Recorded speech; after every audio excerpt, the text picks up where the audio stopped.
Business fact study में आपका स्वागत है। चलिए आज हम स्टार्ट करने जा रहे हैं मंडावल हिस्ट्री का सल्तनत काल से संबंधित इम्पोर्टेंट क्वेश्चन का जो हर एग्जाम में अक्सर पूछा जाता है। चलिए शुरू करते हैं क्वेश्चन नंबर 1 से। क्वेश्चन नंबर 1 कह रहा है दिल्ली सल्तनत की राज दरबारी भाषा क्या थी। दिल्ली सल्तनत की दरबारी भाषा क्या थी। तो दिल्ली सल्तनत की दरबारी भाषा फारसी था। क्या था? फारसी। चलते अगले क्वेश्चन की ओर। अगला क्वेश्चन कहता है आगरा नगर की स्थापना किसके द्वारा किया गया। आगरा नगर की स्थापना किसके द्वारा किया गया। तो यह स्थापना किया गया सिकंदर लोदी के द्वारा। सिकंदर लोदी के द्वारा आगरा नगर की स्थापना किया गया। चलते हैं अगले क्वेश्चन की ओर। रजिया सुल्तान किसकी बेटी थी। तो रजिया सुल्तान किसकी बेटी थी। तो ये इल्तुतमिश की बेटी थी। किसकी बेटी थी? इल्तुतमिश की। चलते हैं अगले क्वेश्चन की ओर। किसके शासनकाल में सबसे अधिक मंगोल आक्रमण हुए। किसके शासनकाल में सबसे अधिक मंगोल आक्रमण हुए। तो ये अलादीन खिलजी के समय में बहुत मंगोल आक्रमण हुआ। चलते हैं अगले क्वेश्चन की ओर। कहता है लोदी वंश का अंतिम शासक कौन था। तो लोदी वंश का अंतिम शासक इब्राहिम लोदी था। कौन था? इब्राहिम लोदी। लोदी वंश का अंतिम शासक था इब्राहिम लोदी, जिन्हें पानीपत के प्रथम युद्ध में 1526 ईस्वी में बाबर द्वारा पराजित किया गया। इब्राहिम लोदी को। चलते हैं अगले क्वेश्चन की ओर। अगला क्वेश्चन है यात्री इब्न बतूता कहाँ से आया था।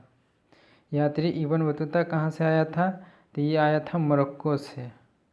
किनके दरबार में आया था। तो मोहम्मद बिन तुगलक के दरबार में आया था इब्न बतूता। चलते हैं अगले क्वेश्चन की ओर।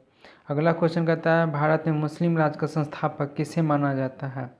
तो भारत में मुस्लिम राज का संस्थापक मोहम्मद गौरी को माना जाता है, क्योंकि फर्स्ट बार इन्हीं के आक्रमण के दौरान से मुस्लिम का आगमन स्टार्ट हुआ, इसलिए इसे मुस्लिम राज का संस्थापक के रूप में माना जाता है भारत में। चलते अगले क्वेश्चन की ओर। भारत में गुलाम वंश का संस्थापक कौन था। भारत में गुलाम वंश का संस्थापक कौन था। तो ये मोहम्मद बिन तुगलक है।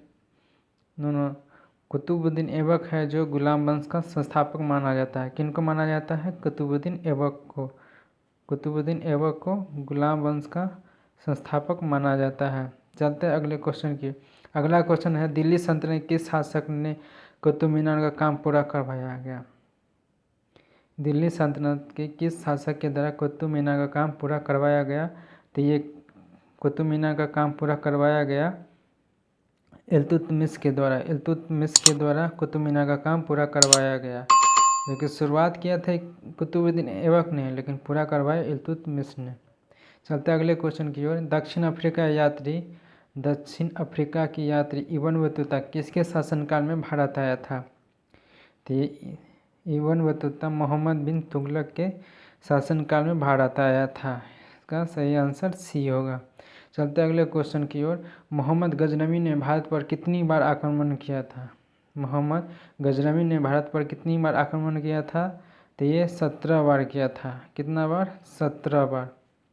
इनके द्वारा मोहम्मद गजनवी के द्वारा 17 बार भारत पर आक्रमण किया गया, जिसने 1025 ईस्वी में सोमनाथ मंदिर को भी लूटा। चलते हैं अगले क्वेश्चन की ओर। अगला क्वेश्चन है किसने अपने आप को खलीफा घोषित किया था। किसने अपने आप को खलीफा घोषित किया था। तो मुबारक शाह खिलजी ने।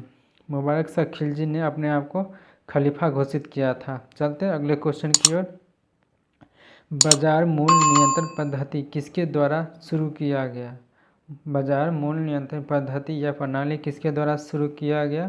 तो अलादीन खिलजी के द्वारा मूल्य नियंत्रण पद्धति या प्रणाली शुरू किया गया, क्योंकि इसके पास अस्थायी सेना था और अस्थायी सेना के बंदोबस्त के लिए इसने बाजार मूल्य नियंत्रण पद्धति या प्रणाली की शुरुआत किया गया। चलते हैं अगले क्वेश्चन की ओर। अगला क्वेश्चन है चित्तौड़गढ़ के राजा का नाम क्या था। चित्तौड़गढ़ के राजा का नाम राजा रतन सिंह था। कौन था? राजा रतन सिंह चित्तौड़गढ़ के राजा था। चलते अगले क्वेश्चन की ओर। अगला क्वेश्चन है पद्मावती कहाँ की महारानी थी। पद्मावती कहाँ की महारानी थी। तो पद्मावती चित्तौड़गढ़ की महारानी थी, जो राजा रतन सिंह की पत्नी थी, जो काफ़ी ही खूबसूरत थी। और इनके बारे में कहा जाता है कि इतनी खूबसूरत थी कि इसका जो छाया प्रति आईना में देखकर भी अलादीन इसके प्रति बहुत व्याकुल हो गए और उसने राजा रतन सिंह से इनको मांगने के लिए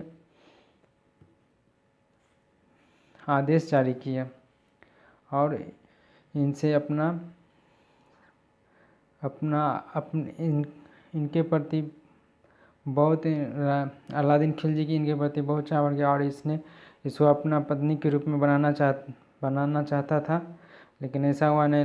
लास्ट में राजा चित्तौड़गढ़ के राजा रतन सिंह से और अलादीन के बीच युद्ध होता है, जिसमें राजा रतन सिंह का हार हो जाता है और बाद में पद्मावती अपने आप को लाहौर यानी आग के हवाले कर देता है। तो इस तरह से इसका इतिहास देखा जाता है पद्मावती के बारे में। उम्मीद करता हूँ वीडियो अच्छा लगा होगा, वीडियो को लाइक एवं सब्सक्राइब कर दीजिएगा। और हाँ, आप हमें खबरी ऐप पर भी फॉलो कर सकते हैं, जिसका लिंक डिस्क्रिप्शन में दिया गया है। तो so thank you for watching and इसको लाइक एंड सब्सक्राइब कर दीजिएगा और शेयर भी कर दीजिएगा। So thank you for watching, thank you.